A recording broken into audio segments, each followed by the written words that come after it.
This is our all-original mid-century bathroom. This house was built in 1961 and was a one owner until we purchased it last year. We plan to keep this bathroom all original except for the flooring. We actually liked the flooring, but it was covered in carpet and there were nails through the surface with some damage by the toilet, so at some point we will replace them with some pink tiles.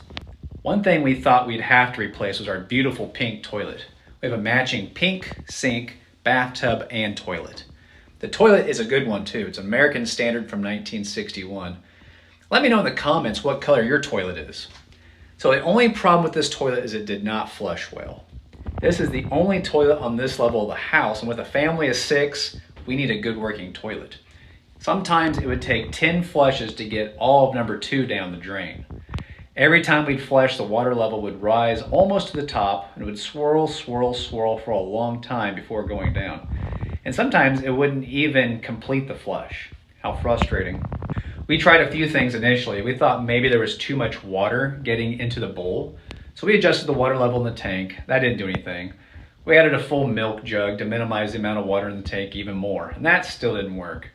Then one time we figured out that maybe if we flushed the handle really quick, that it would flush better.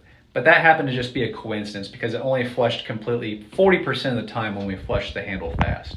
But we were getting desperate. My wife gave me an ultimatum. We must figure out the toilet or replace it with a new white one. A new pink toilet is very expensive. So here are 4 things we did to our vintage toilet and saved it from getting scrapped. And hang around to the end so you can see how well it works. Hopefully these tricks and fixes will inspire you to keep and repair your vintage toilet. First, I pulled the toilet hoping to find an obstruction in the drain that would keep the contents from draining quick. And sure enough, I did find an issue. The reinforcement ring on the wax seal had shrunk or separated from the wax. I imagine this was catching toilet paper and everything else. Second thing I did, which probably wasn't necessary, but since I had the toilet off and I have old cast iron drain pipes, I wanted to flush any potential obstruction. So I got one of these water wieners that expands in the pipe to flush any potential problems away. These wieners work pretty good if you have a clog. After this, I went ahead and installed a new wax ring, a new toilet kit, and installed the toilet. The third thing we did was clean all of the jets at the top of the bowl. I had seen this suggested in the past, but when we flushed the toilet, there was water coming out of all the holes, so we assumed they were good. Well, with a mirror, you can see that they were filled with gunk. We have really hard water here in southern Missouri, and this is probably just significant calcium buildup. So my wife cleaned these up, and I have seen some people drain all the water from the toilet and apply duct tape to the underside of the bowl to obstruct the jets. Then fill a tank with vinegar. Once filled, then they flush it and allow the vinegar to sit in those jets overnight so it can work away all the calcium buildup.